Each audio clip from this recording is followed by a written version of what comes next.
My people tried to invade Earth. By my people, I mean the glorious Empire. We were so certain we had it figured out. We didn't have anything figured out. I know. And honestly, looking back at how things turned out, I can't even say I'm surprised. The Empire was so certain they were superior, but they were totally wrong. My parents were on Vaelen Colony when it started. Still are, actually. They're just these quiet, steady people who completely refused to let the war rewrite who they were. We're all very tall, my family, doorframe ducking tall. My father is a doctor, and I mean that in the best possible way. He's genuinely one of the coolest people I know. Brilliant at what he does. His patients adore him. He also has this dry, understated sense of humor that catches you completely off guard. He once told the colonial governor, right in the middle of a routine examination, that his blood pressure was a bit ambitious. Maybe a bit too ambitious. The man didn't even change his expression. My mother is a scientist. Under the old empire, civilian research didn't mean anything to the high clans, unless the war machine could use it. It only existed to be stolen and exploited. But she spent her private time messing around with art. Cross-species art specifically. Physical pieces, things you can hold. She was sitting at the kitchen table, carefully cleaning the dust from an ancient piece of local pottery the morning the campaign announcement came through. She'd been studying the patterns for weeks. When the broadcast ended, she just stopped. Set down the clay piece she was holding and looked at it for a long moment. My father looked up from his case files, looked at her, looked at the pottery, and said, "Well, maybe I should clear my schedule." He knew exactly what was coming. The military clans had a word for species that were soft. Translation, target acquisition. We thought humans were soft because their reach was short. Their ships didn't look intimidating, and they were obviously not a conquering species trying to take over the whole universe. They were just out there, building things, exploring. I cannot express to you how absolutely badly we underestimated the humans. And again, by we, I mean the military clans. The High Seat approved this stupid campaign in one session. They took out the human colonies Varda and Reach 7 in 2 days. The fleet logged it and pushed forward toward Earth. The human channels were chaotic. Reports of colonies being destroyed, a fleet advancing toward Earth. You could hear it in every transmission. People scrambling, trying to warn each other, trying to coordinate something against a force already inside their perimeter. 46 years ago, our vanguard fleet entered the human solar system. We were preparing to hit some of the outposts first. The transmission came through from our home planet. The lights are going out. Everything's going dark. What did you do? Tell them, Then nothing. No static. Just nothing. Silence. Absolute silence. We sat there staring at the signal. We couldn't even fathom it. I just kept telling myself this couldn't be real, that this had to be a mistake. But I knew it wasn't. When the first images started coming in, it was so unrecognizable that most of us didn't even believe it was our home. The crust was cracked wide open. There were scars all over the planet. There were volcanoes erupting everywhere. There wasn't ruins. There wasn't anything. It was devastation on a scale that I have never seen. 3 billion people gone. Just gone. And then the humans said, "Please, just turn around and leave. There's nothing else for you here but even more loss." So all our magnificent fleet could do was turn around and leave. When the Empire mobilized for Earth, They pulled virtually everything. The full military force, the fleets, the hardware. All of it pointed outward toward the campaign. What stayed behind on Oros were almost entirely civilians. Scientists, doctors, engineers, families.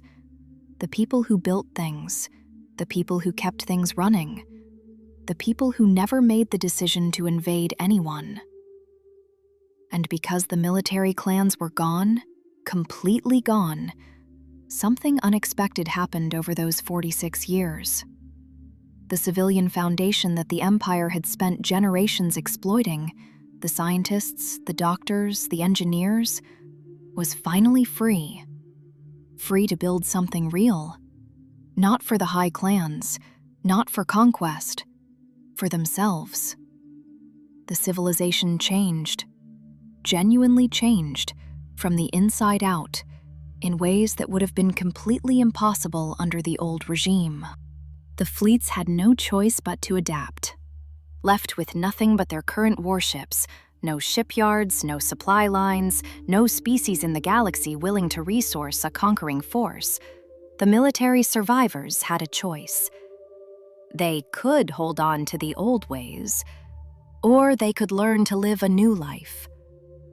Most of them chose a new life.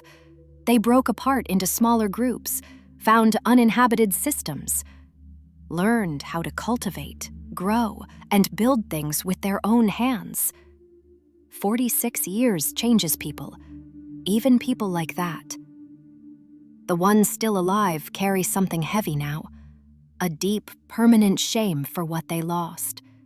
The aggression that once defined them has nowhere left to go, and they know exactly why. That was 46 years ago. I was 18. I'm not 18 anymore. So yeah, I'm a diplomat for my people. My actual job, the daily grind of it, just means making sure the right people get the right stuff.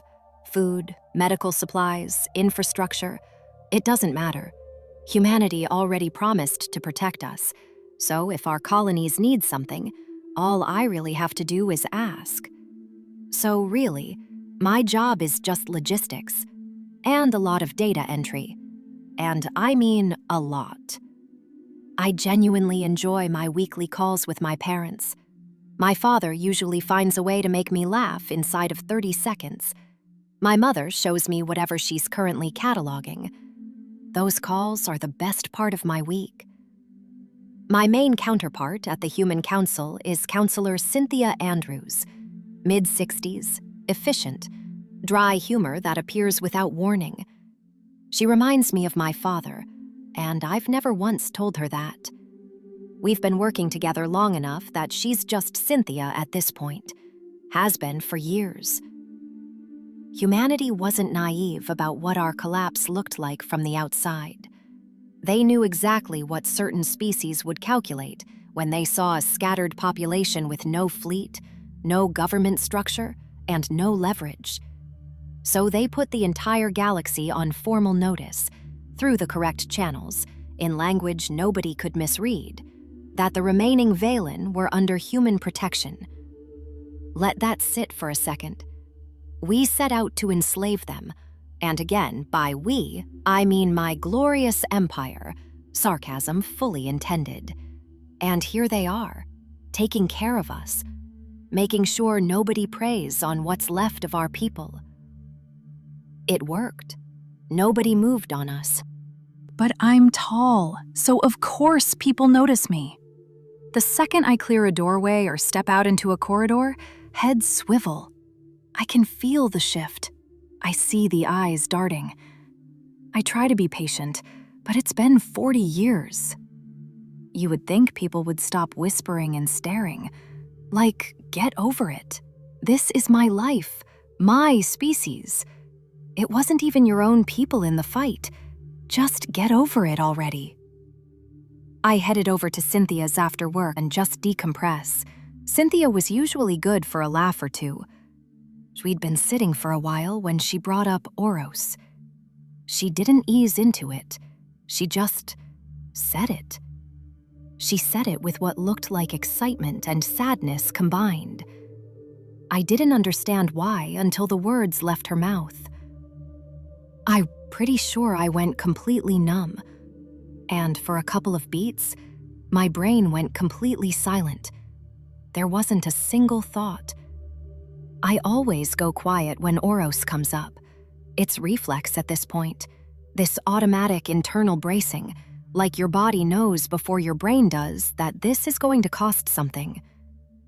Cynthia watched me for a moment. Then she leaned forward. We didn't kill them, Demi. I looked at her. They're alive.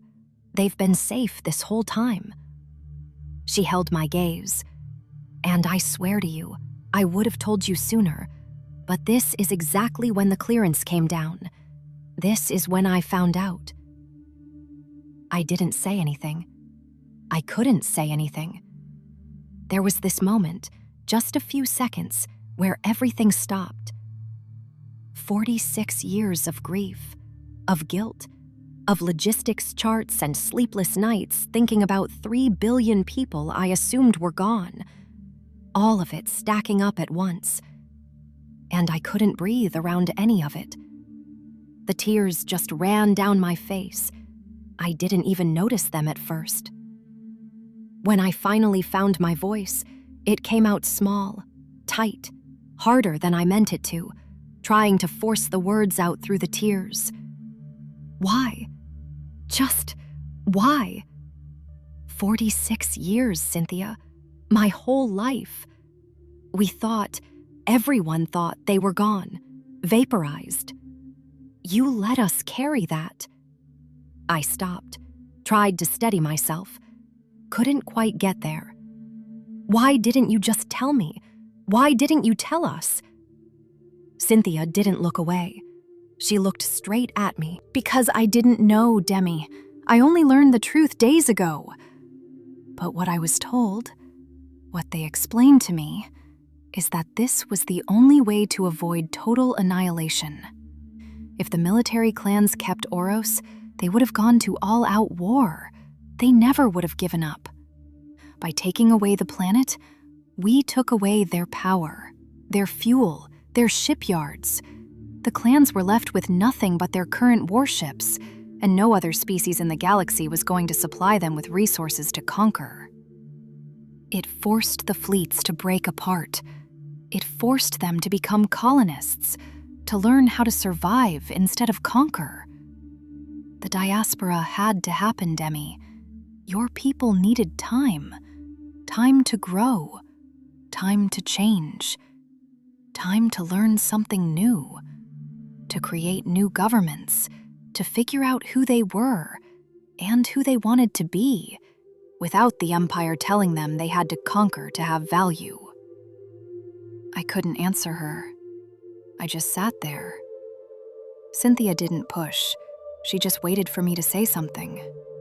When I didn't, she leaned in. What's important right now is that in 3 days, we are bringing your planet home.